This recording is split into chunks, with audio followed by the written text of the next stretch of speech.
বং দর্পণ বিনোদন সবার জন্য।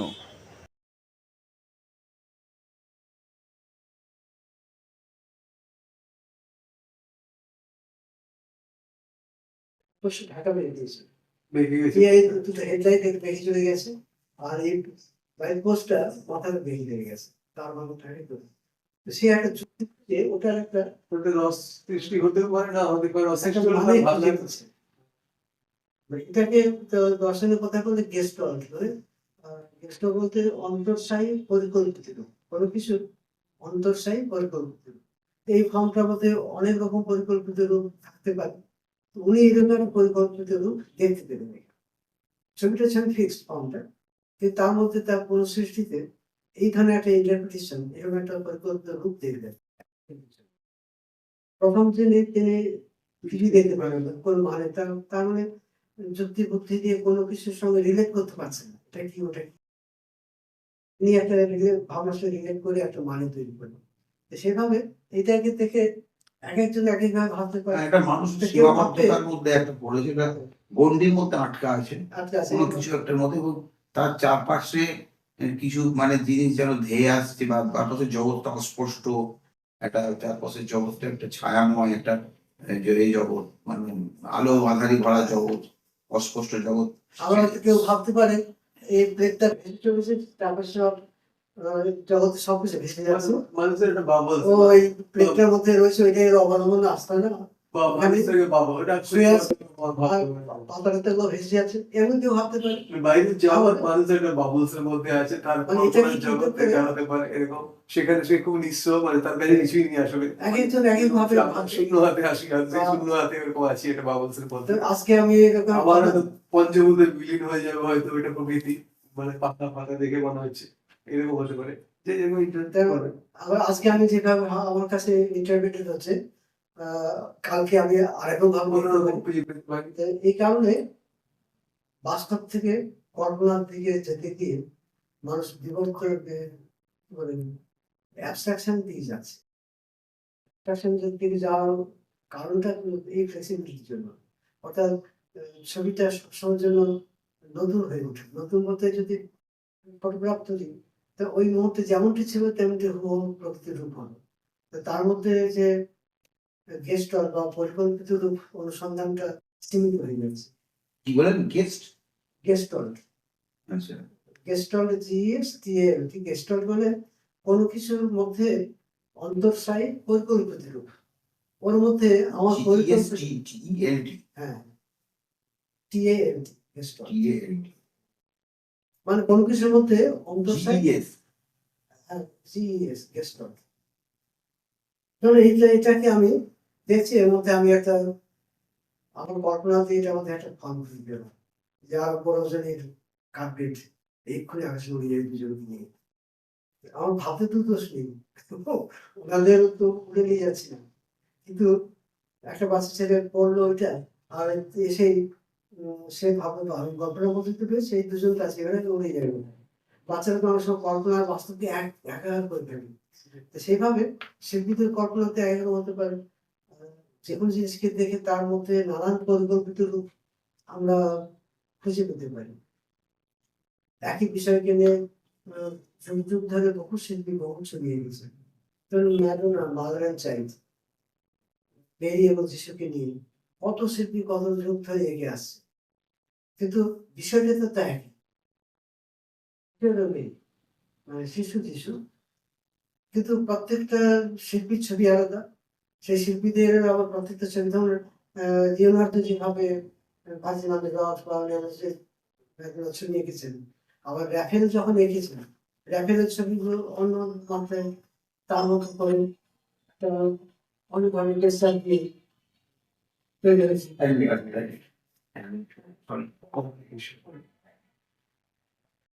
কমিউনিকেশনের চাহিদা কিভাবে কমিউনিকেশন করে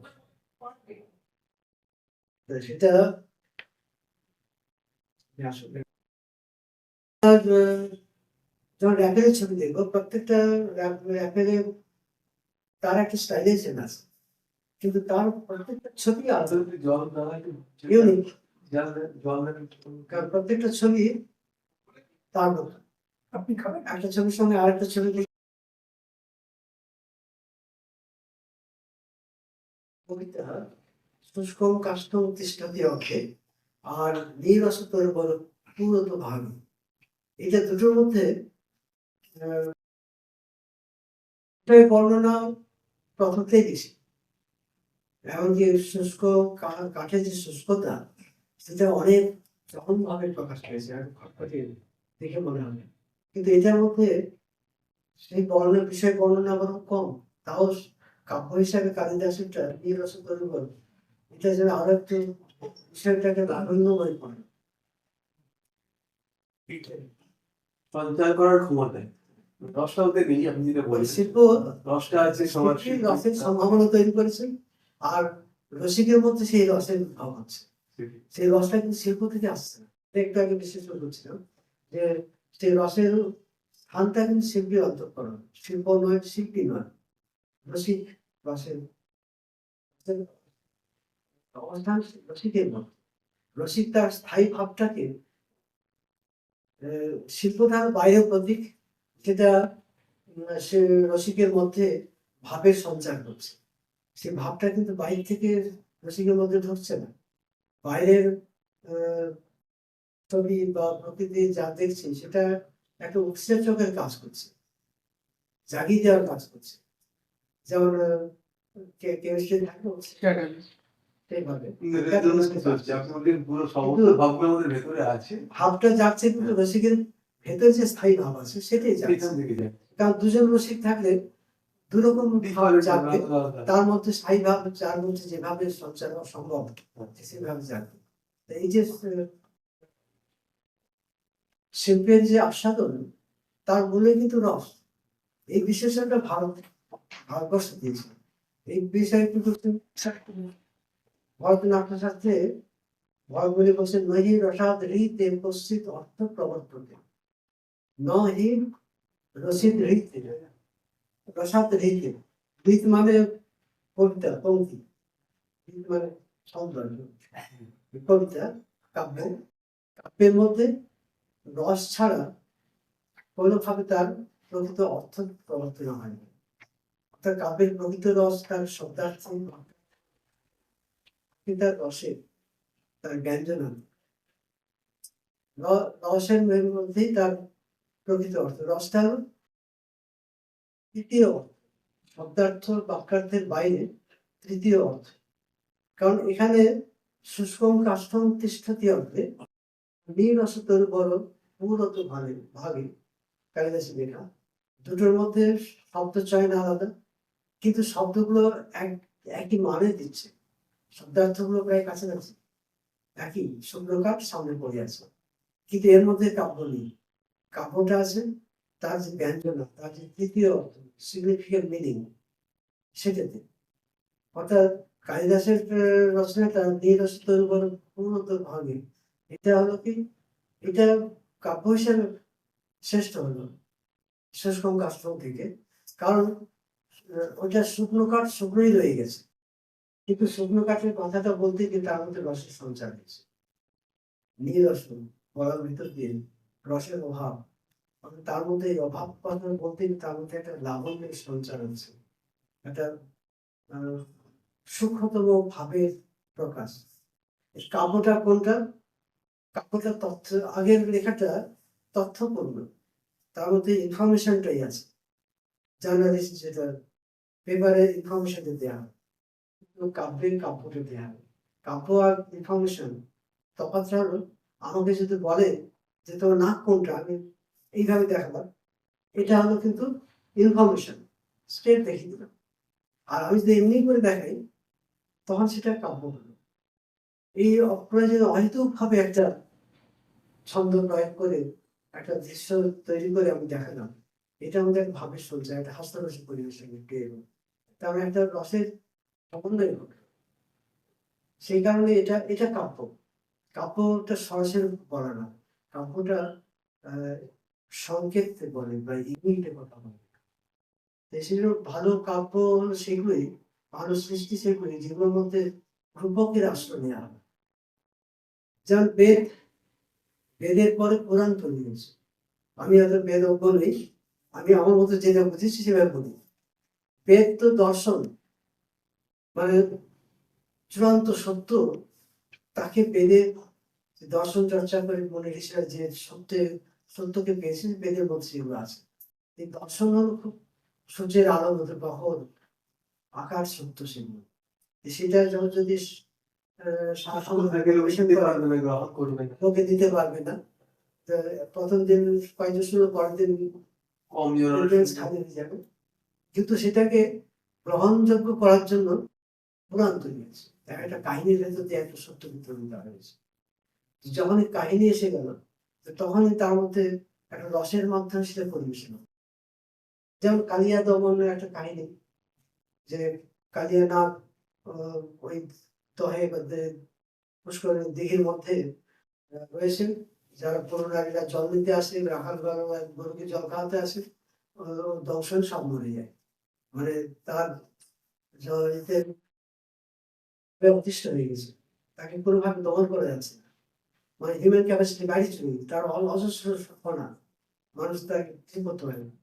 সবশেষে পুরুষোত্তম কৃষ্ণ এসে এক একটা ফোনাকে একটা অনেক কষ্টে সেটাকে দমন করতে পেরেছে। একটা ফোনাকে পায়ে দাবিয়ে রাখতে আর একটা ফোনা সহস্র করে, এটাকে শেষ পর্যন্ত তিনি পেরেছিলেন। তাই পুরুষোত্তম আমাদের আরাধ্য দেবতা, মানে তাকে অনুসরণ করা উচিত, তার মতো হওয়া উচিত আমাদের, সে আমাদের আদর্শ হওয়া উচিত। এই যে তত্ত্বটার জন্য এই কাহিনীটা তৈরি করা, এই কাহিনীর ভেতর দিয়ে রসের সমন্বয় যখন পরিবেশন হলো, ওই দর্শনটাই তখন মানুষ গ্রহণ করলো। দর্শনটা কি? আমাদের মধ্যে কালিয়া নাগের মতো সহস্র ঋতু আমাদের সারাক্ষণ তাড়িয়ে বেড়াচ্ছে, একটাকে ঠান্ডা করে তো আর একটা জীবন, আমাদের একসঙ্গে ছটাকে দমন করা আমাদের সবার পক্ষে সম্ভব হয় না। তা আমাদের উচিত সেগুলোকে দমন করতে আমার কাজটা সুস্থ হবে, নাহলে আমার এক জায়গাটা নিয়ে যাবো। বুদ্ধের মহান দর্শন, মায়ের আক্রমণ কাহিনী আছে, যে নানা রকমের রাক্ষস কক্ষস আকাশ ছেয়ে তার ধ্যান ভাঙার চেষ্টা করছে, আর বুদ্ধ ভূমি স্পর্শ করে আছে, প্রতিজ্ঞা করতে যে আমি ধ্যান থেকে উঠবো না। কিন্তু বিকশিত হয়ে বলে বসি নারক এক পাখি ধ্যান ভঙ্গ করা কাহিনী সব আছে না, মানে এইরকম ভাবে বহু বিপরীত সত্য, মানে প্রতিকূল পরিবেশ আমাদের চর্চাকে নষ্ট করে, ধ্যানকে নষ্ট করে। সেগুলো রূপক হিসাবে যখন কাহিনী দিয়ে প্রকাশ করা হলো, তখন মানুষ যতবার এটা অভিনয় হবে, পালা গান হবে, লোকে শুনবে, কিন্তু আমাদের অচেতন মনে রিলেশনটা চলে আসে। তো সরাসরি সত্যটাকে বললে লোকে সূর্যের আলো যে পিঠ পড়ে যায়, সে বাঁচাবে, পালাবে দেবে নাকি, কিন্তু এইভাবে দিতে পারে। সেই জন্য শিল্প হলো সূর্যের আলো কি বলে, সূর্যের আলোয় প্রখর আলো তো পিঠ পড়ে যায়, সেভাবে বলতে পারবে, মানে তাকে সরাসরি লোকে নিতে পারে না, অ্যাকসেপ্ট করতে পারবে না। ওই দর্শনটা সেরকম আর কি, মানুষের সরাসরি নিতে পারে না, কিন্তু তাকে যখন রসের মাধ্যমে পরিবেশন হয়, মানুষের তখন অ্যাকসেপ্টেন্সটা আসে। সেই শিল্প হলো, শিল্প সত্যকে সৃষ্টি করে, এটা আরেকটা দিক বলছে শিল্প। তা শিল্পে কোন সত্য সৃষ্টি হয়? যুদ্ধ তো এমনি হতেই থাকে, কিন্তু সেই যুদ্ধটা তো আমরা মনে প্রাণে নিতে পারি না। এই যে মিডল ইস্টে যে যুদ্ধ হলে এত ভয়ানক হবে, আমরা কি সেটা চাইবো যে চলতে থাক, তাই সেই প্রেম চলুক, আমরা আনন্দ করে, তারপর হবে না। কিন্তু এটা যখন অভিনয় হবে তখন আমরা দেখি, কারণ ওই যুদ্ধের যে যন্ত্রণা কষ্ট, যে মানুষের মানবতার অবক্ষয়, তার যে নেতৃত্বকে শিল্পরূপে পরিবেশন হচ্ছে, তখন সেটা আমাদের আস্বাদন যোগ্য হচ্ছে, আমরা আস্বাদন করছি। তো শিল্প নিচ্ছে কি করে? শিল্পের মধ্যে শিল্প একটা সত্যকে সৃষ্টি করে। যুদ্ধ অভিনয় দেখালে যুদ্ধের সত্যটাকে আরো বড় হয়ে দেখা দেবে, বাস্তব যুদ্ধ যে সত্য নিয়ে ঘটছে সে তো চরম ব্যাপার, ওগুলি এসে জ্বালিয়ে দিচ্ছে, বই দিচ্ছে, সেটা অভিনয় দেখালে তার কিছুই হবে না। কিন্তু তবুও সেখানে যে সত্যটাকে তা আমি দেখি কেন, যে সত্যটা এখন অপ্রকাশিত আছে, প্রকাশ পায়নি পুরোপুরি, সেটাকে এখানে দেখানো হচ্ছে। তার অপূর্ণতাটাকে এখানে পূর্ণ করা হচ্ছে, আমাদের গ্রহণযোগ্য করে আহ, বাকি সত্যটাকে প্রকাশ করা হচ্ছে। তো সেই কারণে অনেক সময় বাস্তবের বিকৃত রূপটা যে সিনেমা থিয়েটার হয়, আমরা সেটাকে গ্রহণ করি। যেমন চুরি মেরা কাম একটা সিনেমা টিনেমা হয়েছিল অনেক আগে, আমাদের ছবি। তার মানে একটা চোরের কাহিনী নিয়ে সে বলছে চুরি করাটা আমার কাজ, সিটি দিয়ে টাকা বাঁচতো, সেরকম সে ডিক্লেয়ার করছে আমি চোর আমার কাজ। সেটাকে আদর্শ করে একটা সিনেমা হচ্ছে এবং অত অডিয়েন্স এরকম দিন দেখছে। তাই এরকম একটা অনৈতিক বিষয় সিনেমা হলো কি করে? নৈতিকতার বিরোধী এটা। বাস্তবে যদি কেউ এসে বলে আমি চুরি করি, তাকে কিছু লাগবে, তাকে কেউ সমাজের পুরস্কার দেবে না, তাকে অভিনেতার সম্মান দিয়ে তাকে মালা করাবে না, পয়সা খরচ করে অভিনেত্রী তাকে অ্যাকসেপ্ট করবে না। কিন্তু শিল্পী যখন এটা হচ্ছে, তখন বাস্তবে যেটা অনৈতিক, শিল্পে সেটাই পরিবেশন হচ্ছে, লোক পয়সা খরচ করে দেখছে, তার কি কি আছে ওখানে?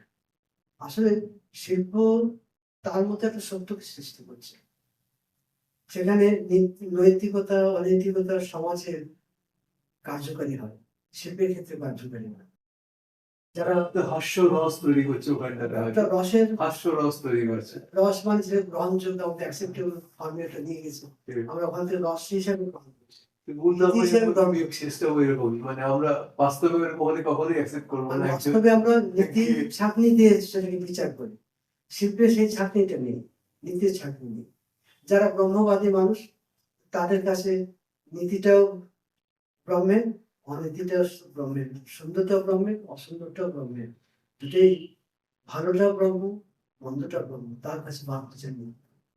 সেরকম বড় সত্য যেখানে, সেখানে সত্যটাও সত্য, মিথ্যে নয়, আর এটাও মিথ্যে নয়। এটা গেলে আবার অন্য তত্ত্বে চলে যেতে হয়। ঠিক, আপনারা লাইনে থাকুন, আধ ঘন্টা আছে আসে। আপনি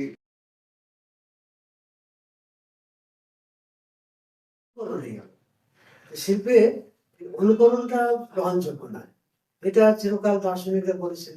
যেমন প্লেটো বলেছেন, গ্রিক দার্শনিক, সেরকম ভরতমুনি যার কথা বললাম, তিনিও বলেছেন যে শিল্পটা প্রকৃতির অনুকরণ নয়। ভরতমুনি বলছেন অপূর্ব বস্তু নির্মাণ ক্ষমা প্রজ্ঞা হলো প্রতিভা। প্রতিভা হলো এমন একটা প্রজ্ঞা, চেতনা, যা অপূর্ব বস্তুকে নির্মাণ করতে সক্ষম। অর্থাৎ প্রতিভার উপরে অপূর্ব যা আগে ছিল না, তেমন নতুন কিছুকে নিয়ে আসে। আর এই যে নতুন কিছু অপূর্ব বস্তু তৈরি করা প্রতিভার দ্বারা, সেটাই শিল্প। অর্থাৎ শিল্প সবসময় নতুন হবে, এটা ভারতের মনি ঋষিদের সময় এই তত্ত্বটা দিয়েছে। আর এটা গ্রিক দার্শনিক প্লেটো এই কথা বলছে, যে প্লেটো বলছে আইডিয়ার মতো মানে অরিজিনাল হওয়া উচিত। এখন বাস্তব জগতে আমরা যদি দেখি, শিল্পের মধ্যে বিমূর্ততা এসছে ক্রমশ।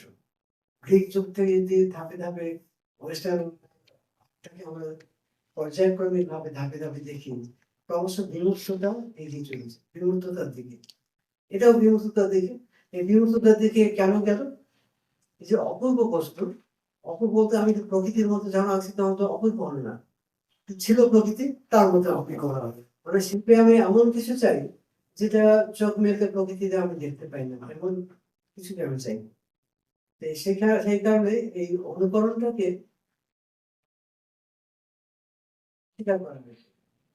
এবং শিল্পীদের চেতনার মধ্যেও কিন্তু সেটা অবচেতন মনে তার প্রবাহ চলছে। যাতে গ্রিক যুগের মূর্তি যদি দেখিয়ে কাউকে বলা হয় যে তুমি কি এরকম করবে, এরকম মূর্তি করবে, আজকে কোনো শিল্পী বলবে না যে আমি ওরকম মূর্তি করবো।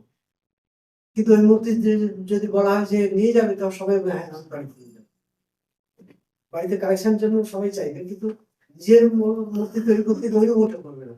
কারণ ওই যুগের থেকে আজকের যুগের আমরা নতুন কিছু জাগরণ যা অনেকটাই এগিয়ে এসেছে। ফলে আজকে শিল্প বলতে অনুকরণ, ওই পর্যায়ে অনুকরণটাকে শিল্পীরা গ্রহণ করে না। আমি সময় যখন আমি সংক্ষেপ করি, আপনি এটা কি ভেবে এঁকেছিলেন যে আপনি এঁকেছিলেন যেটা আপনার নিজের একটা ছবি? তেমন একটা নারীর সত্তাকে আমি দেখাচ্ছি, কিন্তু প্রকৃতির মতো হুবহু প্রকৃতির চেহারা নিয়ে তাকে সংক্ষিপ্ত করে। মানে লালিত্য আছে, কোমলতা আছে, আমরা দেখি সবই মনে হচ্ছে একটা হয়তো কোনো লাজের হয়তো কাপড় ঢাকা আছে, কিন্তু তাই নয়, তার মধ্যে একটা নৃত্যরতা ব্যাপারও রয়েছে। ছন্দ রয়েছে, আনন্দ রয়েছে। হ্যাঁ, সেই রকম একটা নারীকে আমি আমার মধ্যে একটা ভঙ্গিতে আমি দেখার চেষ্টা করছি, যে সবসময় যেটা প্রকৃতি এরকম দেখি তা না। আমি দেখলাম যে হাতে পাবো না হয়তো ঠিকঠাক, আমি মুখে পাবো না, কিছুই পাবো না, কিন্তু তবুও আমাকে ওটা এখন শিল্প হতে গেলে বিমূর্ত হতেই হবে। এখন এই যে ছবিটা সামনে, যে প্রেম পুরুষের যে ছবি রাধাকৃষ্ণ, তা এটাতে দেখে মনে হচ্ছে যে রিয়েলিস্টিক ছবি, একটা মানুষের মতো আঁকা, এর মধ্যে বিমূর্ততা কি আছে? নিশ্চয়ই আছে। ফটোগ্রাফি তো নয়, মানুষের মতো দেখছি না। abstraction का definition টা encyclopedia Royal আছে, something little less than naturalistic to unrecognizable is abstract। মানে নেচারের হুবহু দর্পণ প্রতিবিম্ব থেকে একটু সরে আসা, something little less than naturalistic to unrecognizable, সেখানে তুমি একদমই একটু সরে আসা থেকে শুরু করে একেবারে চলে যাচ্ছে না, এই হোল রেঞ্জটাই হলো অ্যাবস্ট্রাক্ট। অর্থাৎ প্রকৃতি থেকে একটু সরে আসলে অ্যাবস্ট্রাকশন শুরু হলো, এবং ছবি হতে গেলেই কিন্তু প্রকৃতি থেকে একটু সরে আসতেই হবে, তাহলে প্রকৃতির ক্যামেরার মতো দেখা হয়ে যায়। আমাদের ভারতীয় ছবি সবসময় বিভক্ত। পাশ্চাত্য জগতের প্রথমে দেখি যে ধরনের ন্যাচারালিস্টিক ছবি, গ্রিন মূর্তি,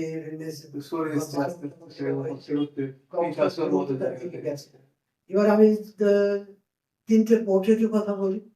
ধর রেমব্রান্ডের পোর্ট্রেট, মানে সবার দেখার ছবিটাকে সামনে আছে, রেমব্রান্ডের যে আত্মপ্রতিকৃতি, যদি সেটাকে সামনে দেখি, তাহলে এটা হুবহু ক্যামেরা তুললে তার চেহারা যেমন হবে, তার সব গুণাগুণ, আলো ছায়া কেমন খেলে, আপ এন্ড ডাউন ডাইমেনশন কিরকম, স্কিন কালার কিরকম, কি ধরনের পোশাক পরতেন, কি বিলাস ব্যসনে থাকতেন, সব পরিচয় নিয়ে তার বাস্তব যে পরিস্থিতি, সবটাই ছবির মধ্যে তুলে আনছে কি বাস্তব রূপটাকে তুলে আনছে, বাস্তব যা আছে, যা যা নিয়ে আছে, সবটাকে রেমব্রান্ড তুলে ধরছেন।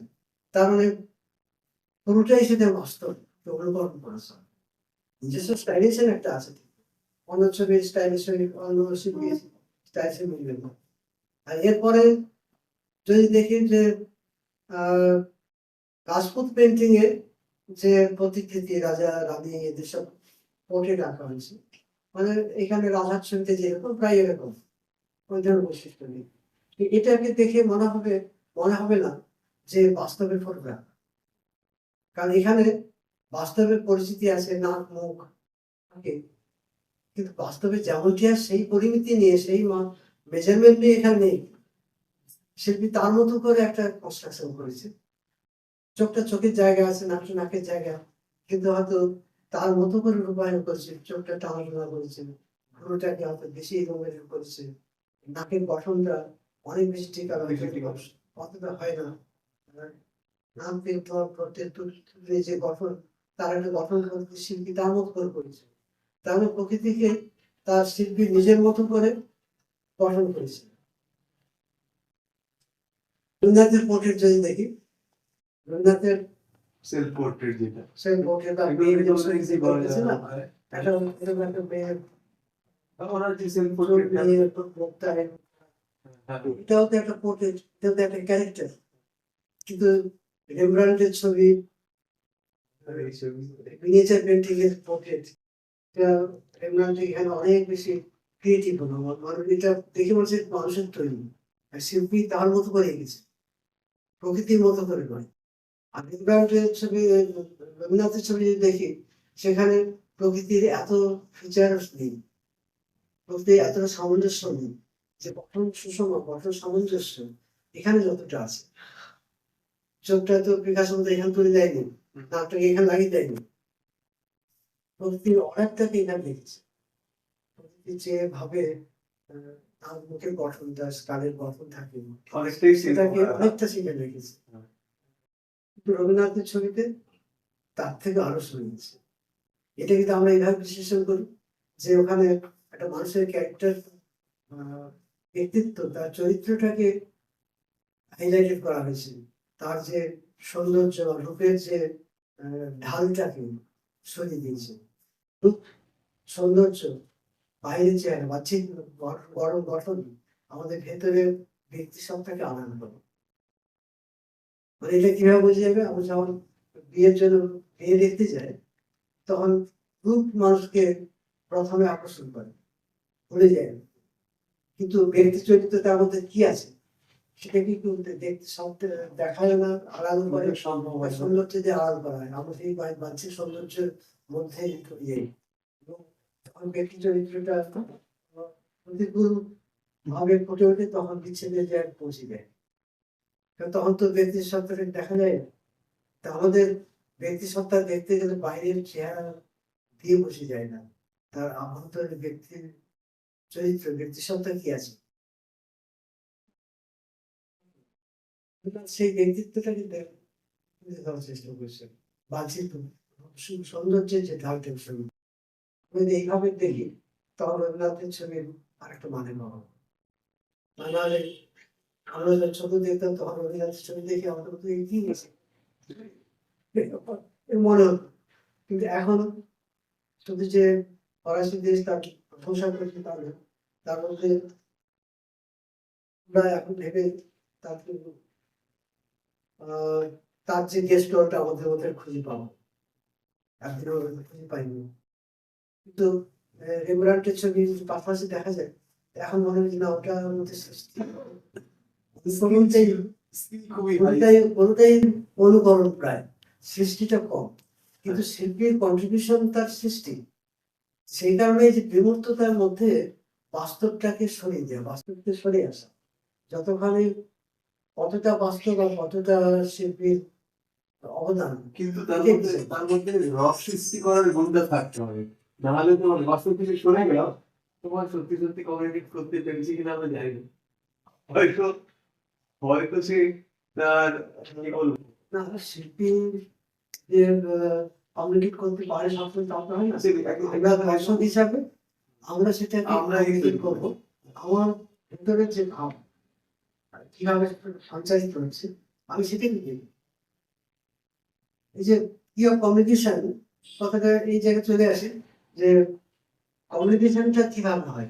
দার্শনিকরা বলছেন যে কমিউনিকেশন ছবি থেকে সরাসরি শিল্পী শিল্প সরাসরি আমাদের মধ্যে আসে না, শিল্পী তো থাকে না, সে তো তার মতো তৈরি করে চলে গেল। যে আমেরিকার সব থেকে দামি বিক্রি হচ্ছে বাস্কেটের ছবি, সে তো হিরোইন সেবন করে আর অনাহারে মারা গেছে, কিন্তু তার ছবি আজকে বিশ্বের হাইট দামে বিক্রি হয়েছে বাস্কেটের কঙ্কালের মুখ। তার মানে সে যে মানে সে তো লিখে জানি কি মানে পেয়েছিল, সে যদি ওই আজকের দর্শক বা ক্রিটিকরা যে তাৎপর্য যে ভাবে তার ইন্টারপ্রিট করছে, ও যদি ইন্টারপ্রিট করতো তা ওর সময় সেটা বিক্রি হতে পারত। তখন ইন্টারপ্রিটেশন আসেনি, আজকে তার ইন্টারপ্রিটেশন অন্য একটা জায়গাতে আসে, সেটাকে মানুষ মূল্য দিচ্ছে না। কিন্তু আমার রিসার্চের বিষয় বলতে হয়, শিল্প চিরন্তন এবং চিরকালীন সে আধুনিক। মহামানবের ছবি 40,000 বছর আগে এঁকেছে, আজকে যখন আমি দেখছি আমার কাছে আজকে আধুনিক। কারণ আমি আজকের এই সময়ের মানুষ, আজকে দাঁড়িয়ে ওই ছবিটা যখন দেখছি, আজকের মন, আজকের টাইম এন্ড স্পেস নিয়ে আমি ওর সঙ্গে রিলেট করছি। আমি এবং ছবির সঙ্গে অভেদ সম্পর্কে আমি দেখছি। আপনার আজকের ছবি যা, এটাও তো সেই আধুনিক, সে শিল্প সেই জন্য চিরকাল আধুনিক, চিরকাল সমসাময়িক, সমকালীন, চিরন্তন। এবং বিভিন্ন যুগে যে যুগে রসিক দিয়েছে সে তখনকার মতো তাকে ইন্টারভিউ করছে, তখন ইন্টারপ্রিটেশন অনেক গভীরতা আসতে পারে, অনেক খেলো হয়ে যেতে পারে। যেমন রেমব্রান্ডের ছবি তার যুগে যে তাৎপর্য, যে মূল্যবোধে তখন তার দেখেছে, আজকে আমার কাছে মূল্যবোধটা কমে যাবে। আমি রবীন্দ্রনাথের ছবি দেখে বলছি না এই পর্যায়ে তো আনতে পারিনি, তো কপি করে গেছে, কিন্তু তার যুগে লোকে কি তাই ভেবেছে? কিন্তু আজকের শিল্পচিত্রে যেখানে সমৃদ্ধ হয়েছে, কি কপি করে গাইতে বলছেন? রেমব্রান্ডের ছবির মধ্যে হ্যাঁ, অনুকরণটাই তো বেশি। আচ্ছা। বাস্তবে ফটোগ্রাফটা যেমনটি হয় প্রায় তেমনটি তো করেছে। তার জন্য অসীম স্কিল লেগেছে। যে কেউ এটা ওই স্কিলতে পারবে না, কিন্তু স্কিলটাই তো সব নয়। যেমন আগের দিনে একটু আমি বলছিলাম যে ছবির একটা নিবেদন, ছবির ভাবটা হলো নিবেদন।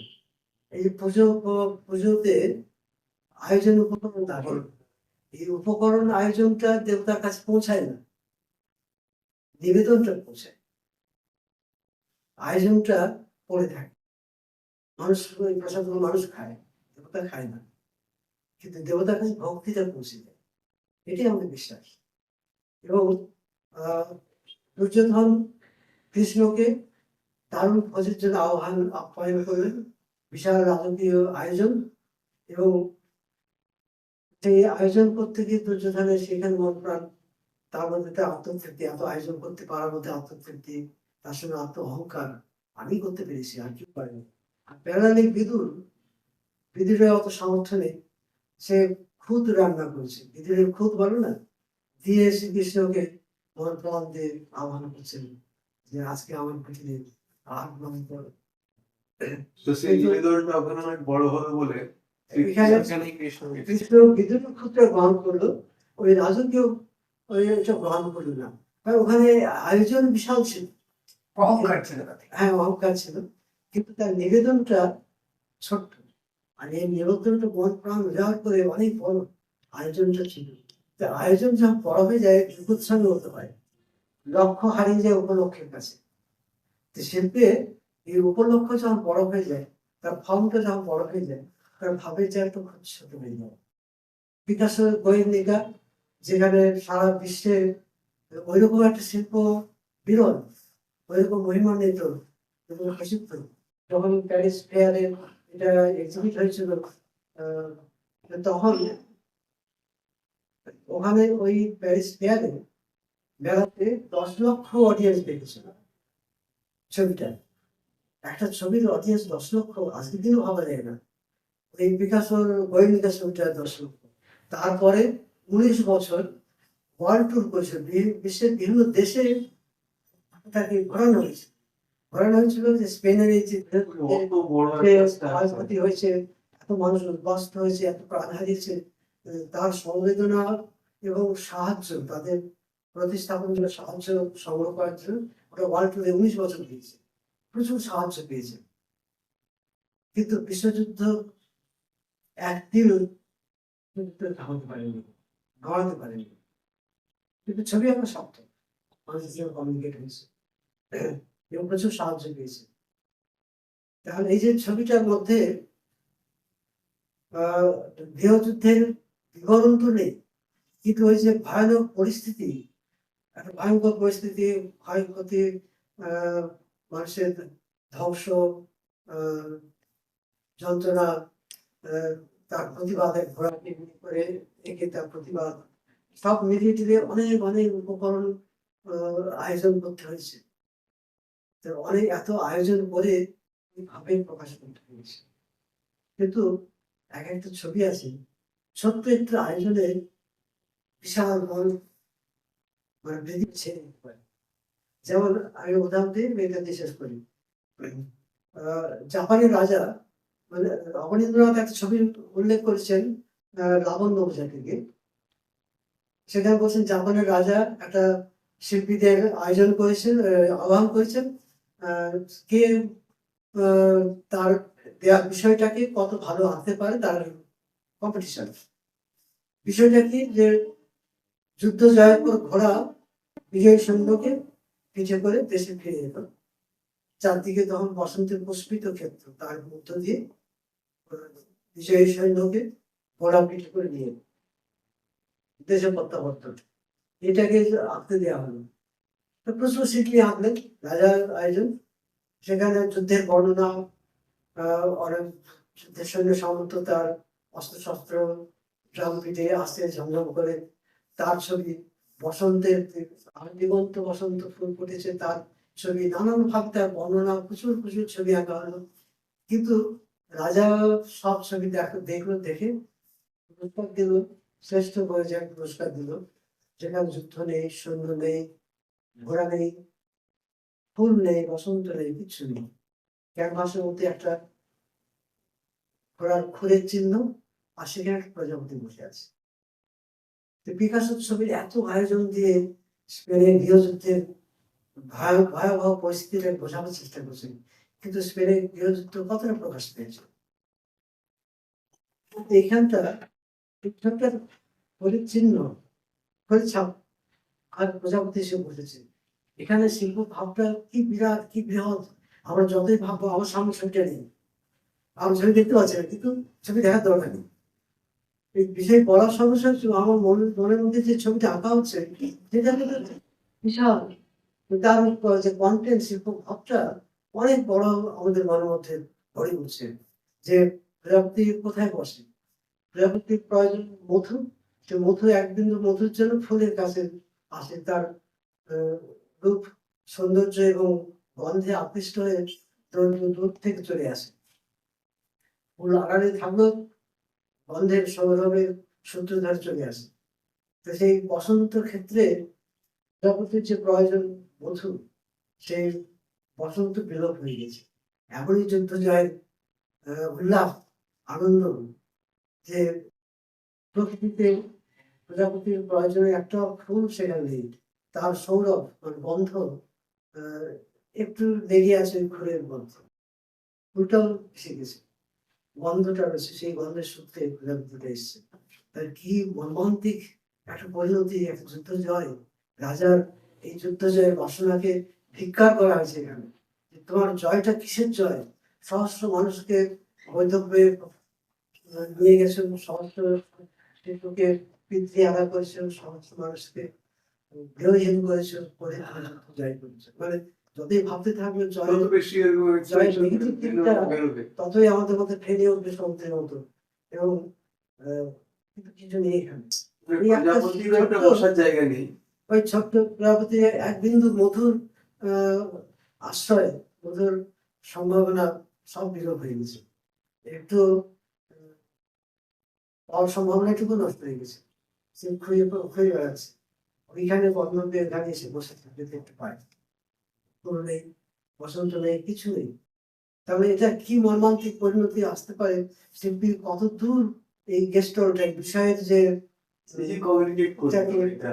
কত ভাবটাকে কত গভীর ভাবে ওইখানে ইঙ্গিতময় করেছে।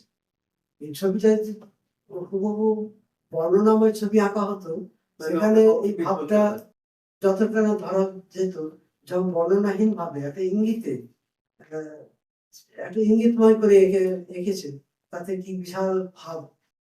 এটাকে বলা হয় সাবলাইম ছবি, সাবলাইম মানে রোমান্টিক ছবি। রোমান্টিক ছবি হলো সেটাই হেগেলের কথা, যেখানে শিল্প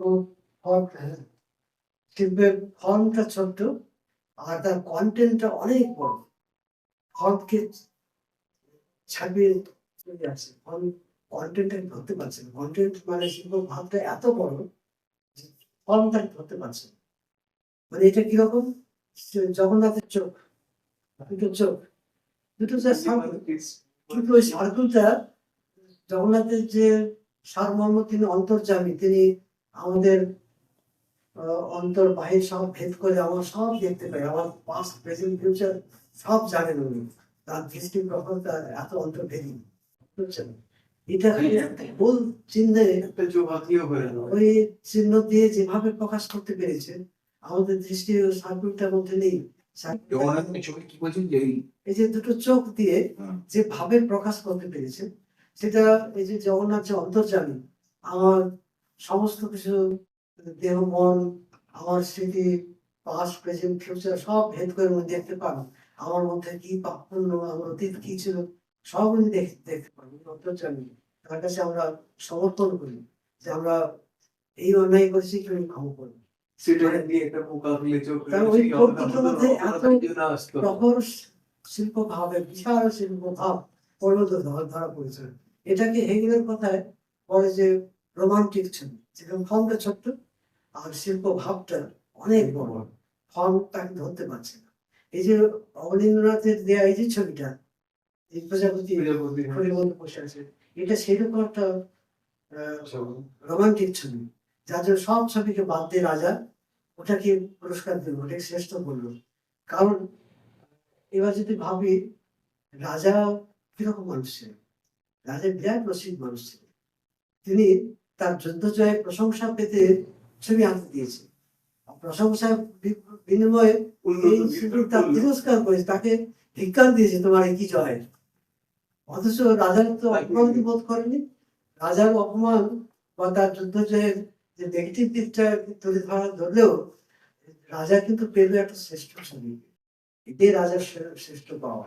এই পাওয়ার কথা রাজা ভাবিনি কখনো, অপ্রত্যাশিত পাওয়া। রাজা সব থেকে খুশি হয়েছে তার কিছু এই ছবি, মানে এটা ভাবটা যত বিশেষজ্ঞ ততই বেশি অনেক অনেক অনেক বড় হয়ে উঠবে। এটা GES clearly বলছে a school of psychology and a set of design principles emphasizing that the whole is perceived as different from the sum of its parts. Romantic ছবি ফর্মটাকে যখন তার কন্টেন্ট বহুগুণ ছাপিয়ে যায়, ফর্ম তাকে ধরতে পারছে না।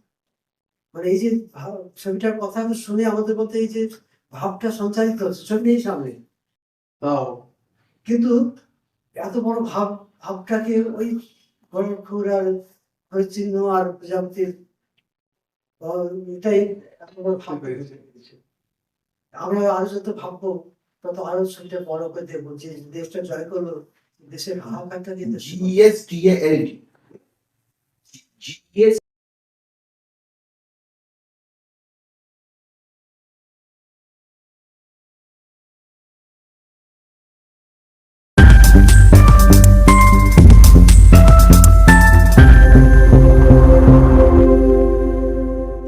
বং দর্পণ, বিনোদন সবার জন্য।